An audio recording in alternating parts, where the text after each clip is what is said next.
señales de su venida como una advertencia y una esperanza. El pasaje de Mateo 24, 4-14 forma parte del llamado Discurso del Monte de los Olivos, donde Jesús responde a las preguntas de sus discípulos acerca del fin de los tiempos y de su venida. Este texto no es simplemente una predicción de eventos futuros, sino una enseñanza teológica profunda que revela cómo deben vivir los creyentes en medio de la incertidumbre, el sufrimiento y la espera del reino de Dios. Desde el siglo I, surgieron falsos mesías y líderes religiosos que afirmaban tener autoridad divina. En tiempos cercanos a la destrucción de Jerusalén, años 70 después de Cristo, historiadores como Flavio Josefo mencionan varios falsos profetas que engañaron al pueblo judío. A lo largo de la historia, han aparecido movimientos y líderes que distorsionan el mensaje de Cristo, y en la actualidad esto se intensifica a través de ideologías religiosas falsas, sectas y enseñanzas que usan el nombre de Jesús sin fidelidad bíblica. Esta señal ha estado presente continuamente, tal como Jesús advirtió. Jesús comienza con una advertencia clara: mirad que nadie os engañe, Mateo 24, 4. Teológicamente, esta frase establece el tono de todo el pasaje. Antes de hablar de guerras, persecuciones o catástrofes, Jesús señala que el mayor peligro espiritual es el engaño. Esto muestra que la fe cristiana no debe ser ingenua ni pasiva, sino vigilante y discernida. En un mundo marcado por falsas promesas y falsos mesías, la fidelidad a Cristo requiere una fe bien arraigada en la verdad de Dios. En los versículos 5 al 7, Jesús advierte que nos cuidemos de los falsos maestros que vendrán diciendo: yo soy el Cristo, porque estos falsos cristos harán grandes señales y prodigios, de tal manera que engañarán, si es posible, aun a los escogidos. Así que, si os dijeren: mirad, está en el desierto, no salgáis, o mirad, está en los aposentos, no lo creáis. Jesús sigue diciendo: iréis de guerras y rumores de guerras. Esto es exactamente lo que estamos viendo hoy en día alrededor del globo terráqueo. Luego nos menciona el hambre que hemos de ver como parte de los últimos acontecimientos antes de que los redimidos sean arrebatados de este mundo lleno de odio y de maldad. Y por último alude a los terremotos que suceden alrededor del mundo, de los cuales nosotros mismos algunas veces somos testigos cuando los vivimos en carne propia y experimentamos el sufrimiento a causa de todo esto. Desde una perspectiva teológica, estos eventos no deben entenderse como señales para provocar pánico, sino como una advertencia para estar preparados para el día final. Jesús afirma: pero aún no es el fin. Esto subraya una verdad central del cristianismo: la historia humana se desarrolla bajo la soberanía de Dios, y aunque el mal está presente, no tiene la última palabra. Dios sigue actuando incluso en medio del caos. El mundo romano ya vivía conflictos internos y externos en el siglo I, incluyendo rebeliones judías y guerras civiles. Durante los siglos siguientes, la humanidad ha sido testigo de guerras constantes: las cruzadas, guerras imperiales, la Primera y Segunda Guerra Mundial, la Guerra Fría y los conflictos actuales en diversas regiones del mundo. Desde la antigüedad hasta hoy, los conflictos entre naciones han aumentado en escala e impacto. En la era moderna, las guerras ya no afectan solo regiones aisladas, sino al mundo entero, con consecuencias económicas, políticas y sociales globales. Esto refleja el cumplimiento continuo de esta señal. Luego, en el versículo 8, Jesús describe estos acontecimientos como principio de dolores. Esta imagen tiene un fuerte significado teológico. Esta metáfora de los dolores de parto en el griego original preceden al nacimiento de un bebé y es tan poderosa que compara estos eventos con las contracciones de una mujer que está dando a luz. Así como las contracciones se vuelven más fuertes y frecuentes, estos eventos a medida que se acerca el fin se intensifican aún más. El sufrimiento del mundo anuncia la llegada del reino de Dios. El dolor no es inútil ni definitivo, sino que apunta a una nueva creación. Aquí se manifiesta una teología de esperanza. El sufrimiento no es el final, sino el camino hacia la redención, hacia el encuentro con nuestro Señor Jesucristo, quien es nuestro Salvador. En los versículos 9 y 10, Jesús advierte sobre la persecución de los creyentes, advierte a sus discípulos que serán entregados a la tribulación, lo cual implica sufrimiento, opresión y, en muchos casos, la muerte violenta.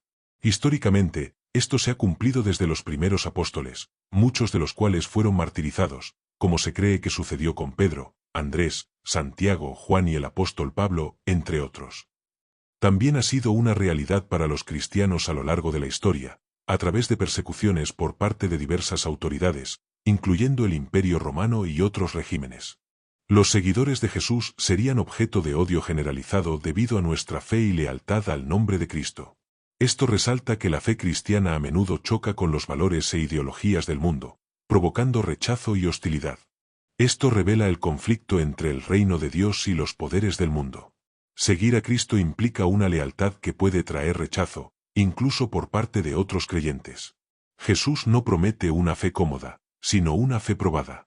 La verdadera fe se demuestra en la perseverancia y persecución, no en la ausencia de dificultades. La Iglesia primitiva sufrió persecución intensa bajo el Imperio Romano. Miles de cristianos fueron encarcelados y martirizados por su fe.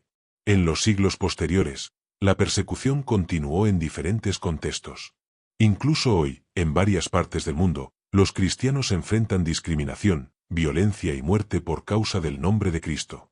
Esta señal ha sido una realidad constante desde el siglo I. La intensa presión y persecución provocarán que muchos creyentes se aparten de la fe. La dificultad de la situación hará que duden o renuncien a su compromiso con Cristo. Este es un punto crítico, ya que el versículo predice la traición dentro de la propia comunidad de creyentes. La presión externa llevará a la desconfianza y a que algunos se entreguen a otros. El amor y la unidad se convertirán en odio interno. El versículo 11 introduce nuevamente el tema del engaño. Muchos falsos profetas se levantarán. Esto recalca que el peligro no solo viene desde afuera, sino también desde dentro de la comunidad religiosa. Los falsos profetas los venimos viendo desde el principio de este siglo, pero en los últimos años se han intensificado con sus falsas enseñanzas de la prosperidad y profetizando que el próximo año será el año de la bendición. Este versículo enfatiza la necesidad de una fe centrada en Cristo y no en líderes humanos. Cuando la verdad del Evangelio se diluye, el amor se enfría, como dice el versículo 12. La pérdida del amor es una señal de decadencia espiritual, ya que el amor es el núcleo de la vida cristiana. Jesús está advirtiendo a sus seguidores sobre las condiciones morales y espirituales que prevalecerán en los tiempos finales. El aumento de la maldad o iniquidad es una señal clara de estos tiempos. La maldad se refiere al pecado, la anarquía, la desobediencia a Dios y la injusticia en el mundo. A medida que esta iniquidad se vuelve más común y dominante en la sociedad, afecta el entorno espiritual de las personas. El resultado directo del aumento de la maldad es el enfriamiento del amor. Este amor se refiere principalmente al amor ágape, que es el amor desinteresado, es el amor que cada creyente debe demostrar a Dios y al prójimo. Desde los primeros siglos, algunos creyentes abandonaron la fe bajo presión o por engaño. A lo largo de la historia, ha habido periodos de decadencia espiritual, corrupción religiosa y pérdida de valores cristianos. En la actualidad, el aumento de la violencia, la injusticia y la indiferencia espiritual refleja claramente lo que Jesús dijo: el amor de muchos se enfriará. Esta señal se manifiesta tanto en la sociedad como dentro de comunidades religiosas. Sin embargo, el pasaje no termina en desesperanza. El versículo 13 declara: el que persevere hasta el fin, éste será salvo. Aquí se expresa una doctrina clave: la perseverancia en la fe. La salvación no es solo un evento pasado, sino un camino continuo de fidelidad a Dios. Esta perseverancia no depende únicamente de la fuerza humana, sino de la gracia de Dios que sostiene al creyente. A pesar de las pruebas, siempre ha habido creyentes que perseveran fieles a Cristo. Desde los mártires del siglo I hasta los cristianos actuales que mantienen su fe en medio de oposición, esta perseverancia confirma la promesa de Jesús: el que persevere hasta el fin, éste será salvo. En el siglo I, el Evangelio se extendió rápidamente por el Imperio Romano. Con el paso del tiempo, el mensaje de Cristo llegó a Europa, África, Asia y, más tarde, a América. Hoy, gracias a las misiones, la traducción bíblica y los medios de comunicación, el Evangelio ha alcanzado prácticamente todas las naciones. Aunque aún hay pueblos no alcanzados, nunca antes en la historia el mensaje del reino de Jesús había llegado tan lejos como en nuestros días, cumpliendo de manera notable Mateo 12 y 14. Finalmente, el versículo 14 presenta una visión universal del Evangelio: y será predicado este Evangelio del reino en todo el mundo. Teológicamente, este versículo conecta el fin de los tiempos con la misión de la Iglesia. Antes del fin, Dios ofrece salvación a todas las naciones. Esto muestra que el juicio y la misericordia van juntos. Dios desea que todos tengan la oportunidad de escuchar el mensaje del reino. Desde el siglo I hasta hoy, las señales descritas por Jesús en Mateo 24, 4-14 han tenido un cumplimiento progresivo y continuo. Engaño espiritual, guerras, desastres, persecución, apostasía y la expansión del Evangelio confirman que vivimos en el periodo que Jesús describió.